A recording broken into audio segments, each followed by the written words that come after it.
Emotions that bubble up within us, emotions that we repress. Emotions that are not being allowed to be felt by us. Anger. Yes, anger, sadness, Frustration. feeling grief as well. You know, there are so many emotions that we won't allow ourselves to fully express. So we need to put our glasses on Yes. and look at things from a different perspective. Look inside ourselves. Look inside ourselves. And allow ourselves to express these emotions once and for all. That's what we're going to be talking about in this week's episode of Get Real with the English Sisters. Mind, health, anxiety. We're therapists and we're here to help you.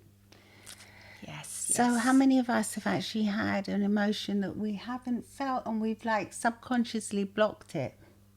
I think most of us. I mean, I remember the first time we went to, when we were first studying hypnotherapy, we went to a conference and we were talking to our colleagues and they were saying, there was like a little exercise and they were saying, so what childhood trauma would you like to release? And I remember thinking, I haven't had any childhood trauma. Oh my gosh, yes. I was really shocked. And then the person that was working with me said, sorry, but that's practically impossible. If you're alive, you've had some kind of just, think about it again. Something. And then I thought, oh yeah, I remember when I was really little, like when we had like one of our cousins was living with us and we thought he was like we considered him to be our brother.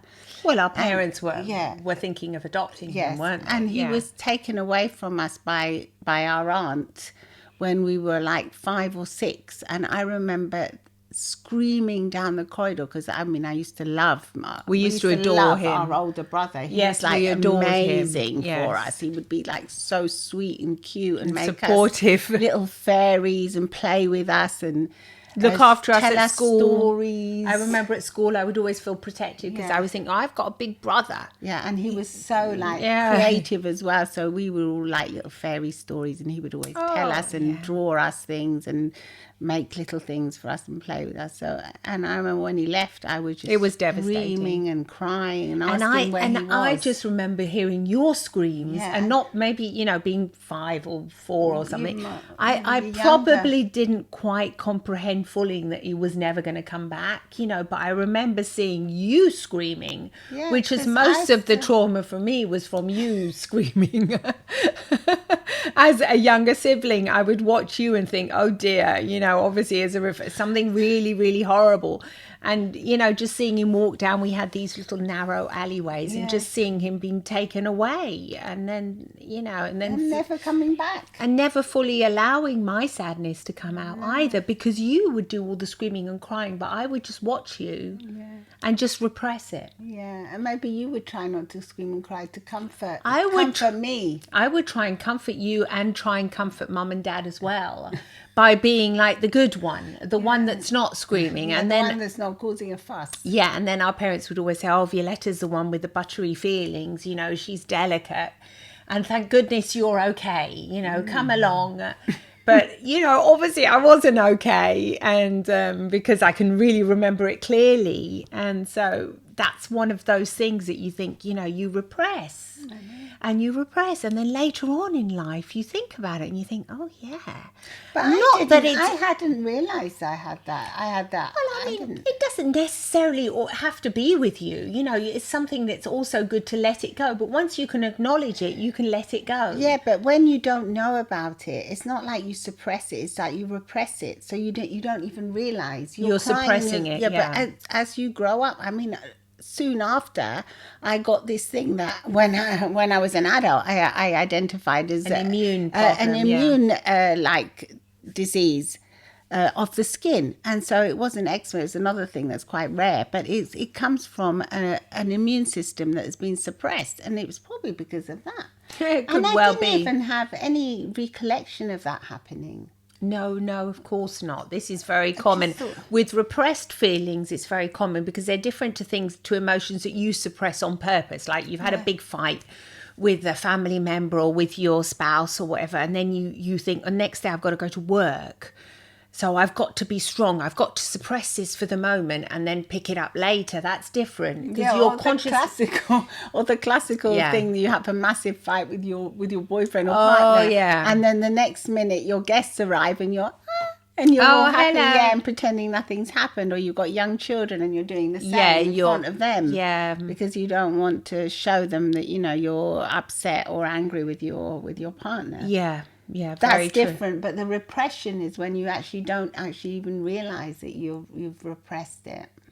That happens a lot, like what we were saying in childhood, but it can happen in adulthood as well when we're grown up, and we continue to repress all emotions and just put on a smile, and then we never address them afterwards. We just say, oh, well, yeah, that happened. Oh, did that really happen? Yeah, okay, I don't want to think about it. I don't want to handle it. You might have a drink, you might take some other kind of substance, or you might just completely ignore it and never, ever address it. I think that's why a lot of us, sometimes when we go to massage therapists, for example, we can suddenly find ourselves crying. Yeah. And they often the body say, is releasing the tension. Yeah, the body, with the touch, it releases things that you think, why on earth am I crying? Why am I feeling emotional about this? Yeah, this is just a massage. Or you might suddenly find yourself crying for no reason about something that you didn't even realize was that important. Or having an outburst of anger. Very common as well, because we are like the tips of icebergs.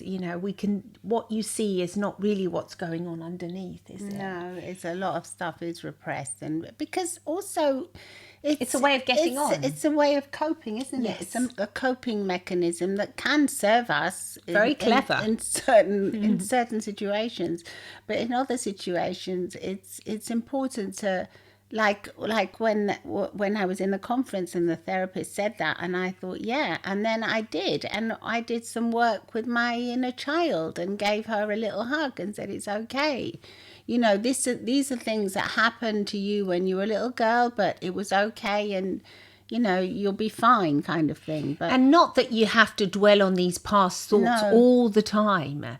These are just things that you can think about, because one thing is becoming a victim of your whole life and thinking, oh, I had a terrible childhood and thus this is who I am. This is what makes me. I am a person that has been abused. I am a person. And you constantly rethinking those thoughts is going to make you relive a situation that often isn't even true, because your memories are not often, they're very much misrepresented in your mind. A lot of the time they're made even worse. And so it's not that we're encouraging you to think about these things all the time. It's just useful when you do feel that you have perhaps an outburst of anger, or you suddenly feel sad or numb, for you to become aware of the fact that you may be suffering from, some kind of repressed emotion that you've never dealt with. Yeah. Whether it's feeling guilty or feeling sad or frustrated, or all these emotions that are considered to be like bad emotions, so they're not like happy and yay kind of emotions. They have to be like addressed. You have to say, okay, I acknowledge you. I acknowledge you, and yes. I think it's okay to feel this, and I'm going to allow myself to feel this. Yes, this is why. And I'm going to allow my body to heal and my mind to heal. Do you remember there was another thing that, our parents were immigrants and they weren't well off. So once, my mum had an idea, our mother, she decided to have lodgers coming in. Oh, yes. And then, so we used to have people that would be living in our home. And they were students. It was really... They weren't always students. No, once we had an alcoholic. Yeah.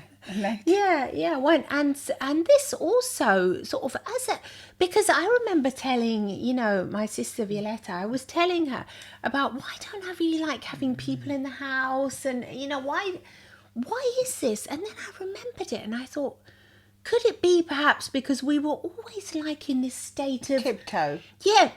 You would never really know, who this person was. Yeah. And if you felt safe, if we would feel safe, we would never, like when there was luckily it was quite a big house, but there was an upstairs bathroom and a downstairs bathroom. And when the lodgers were allowed to use the upstairs bathroom, which we also used. Yes. I remember always looking outside our bedroom window and looking down the corridor. Is it free? Can we go? Yeah. And we'd run to it and then shut the door, lock the door. Is it safe? So Yeah. it was always feeling, we would never feel 100% comfortable that it No. was just our family No, safe no. little nucleus. That kind of undid that, that. And we never realised that until like about 5 years ago. And I We would think, why are we so weird? Why don't we want to have why don't we people in want to the have house? house guests? Like what is this? Because of course we could have also become, the fact Extrovert. that, yes, because the fact that we did have the house filled with, it was like a bed and breakfast thing, filled with different people from different cultures. It did bring us good things too. Yeah, it was good sometimes. There were some people were absolutely amazing and lovely people. There were also those ones that didn't make you feel safe. They were creepy. And that were creepy, to be quite honest. There was one that was creepy to you. There was one, yeah. Well, I remember when I was 13, I went to knock on this man's room, and he like flashed me on purpose. He was completely naked, and I remember feeling like, oh, why did he could have covered himself. Why did he do that? Yeah, why did you just open the door like that? Yeah. It was abusing you. That was like, yes. I mean, It it's was sexual abuse. well, in those days, I didn't We realise didn't know it. what and it I Well, we didn't- knew it was wrong. I knew after that. I knew really that did. he was creepy. I didn't like him at all. No. And I thought whenever mum and dad weren't around, like if we wanted to watch a movie, we just had one television at the time. And I remember once I wanted to watch something, and he sort of like said, no, get lost, sort of thing. He would kick us out, wouldn't he? Because he wanted to be with the other lodger that he'd got off with. I know. So, I mean, these things that we didn't realise that They were affected going us, on. Because we used to like run upstairs and hide in our bedrooms all the Yeah, time. and think, and I still, used to think. I mean, I'm 58 years old now, and I just became aware of it like 10 years ago or something I with think you. it might have even been less than that. Less than that. Can you believe it? And you think, why am I like this? So what we're saying to you is that you are like you are for a reason. There is stuff. It's just life. Life happens. And it's not that you're a victim or whatever it is. It's just that things have happened to you that have made you that way. And it's useful sometimes for you to just acknowledge that and say, well, that's okay. And it's also useful to get over things. Like I remember once, your sister-in-law was hilarious. She was funny because I said, "Oh, we don't like hosting dinner parties because our mum never liked cooking much, and she was always a bit nervous about having people over."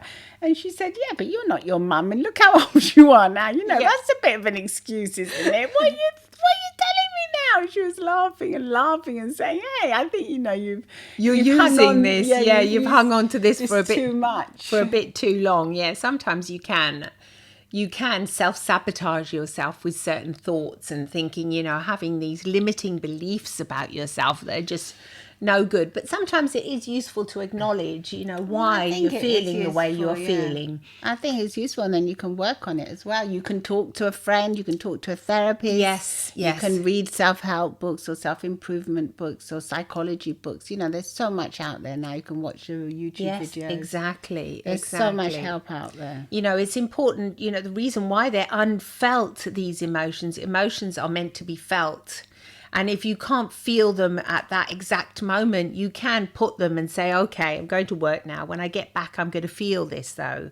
I'm going to understand what happened to me. To mourn or to I'll cry. I'll do whatever I need to or do. to talk about it. Discuss because it. basically, I remember when this thing happened when we were little, Mum was crying, everyone. But then afterwards, it was just like stiff upper lip and just get on with it. Yes. It was finished. Yeah, it's not as if we would talk about never, it in the ever, family ever. all the time. That was a problem he? because if Mum had said, I feel so devastated, I'm so sad, and Dad had acknowledged it as well and said, oh yes, he's gone now. I mean, he was his son, for goodness. And we had all big hugs in the family and hug. I mean, our mum used to hug us all the time. But it wasn't acknowledged. It wasn't hugs for those kind of reasons. Never. It was just hugs, I love you unconditionally, but it wasn't, oh, you poor little one, you're feeling sad, let's have a hug. That would have been so important if that had happened. That didn't happen. No. No, it was just pushed away. I think they repressed it They themselves. repressed it as well. For all because their they had lives. I mean, they had so They much were just trauma. about They to had sign trauma, the papers, yes. So the I whole... just recently discovered a letter. Yes, you found it, Because both our parents are deceased now. And I recently discovered a letter where they had from the Home Office that they were about to sign the papers. Yes, that's what I mean. We didn't even realise it, and it was never, ever spoken about. He would just send us every now and then random little letters with his beautiful little drawings. Like if it was Easter, he would draw a really pretty little Easter bunny. But that was it, that, and he got disconnected from us, and I can only imagine the trauma he had as well, But anyway, that you're absolutely right. The fact is that what's healthy to do nowadays is, if you do have children as well, is to acknowledge, allow them to feel, allow them to think, oh yes, it is really sad. Your best friend is moving schools. That's really sad. And allow them to feel that, because that's another thing that can often frequently happen. Exactly. So there's a lot. Allow yourself to feel and let us know what you think. And do come and see us on YouTube and listen to the podcast, wherever you get your podcast from, and send us a text message. We love to hear from you. Lots of love and smiles from the English sisters. We are therapists and we are here to help you.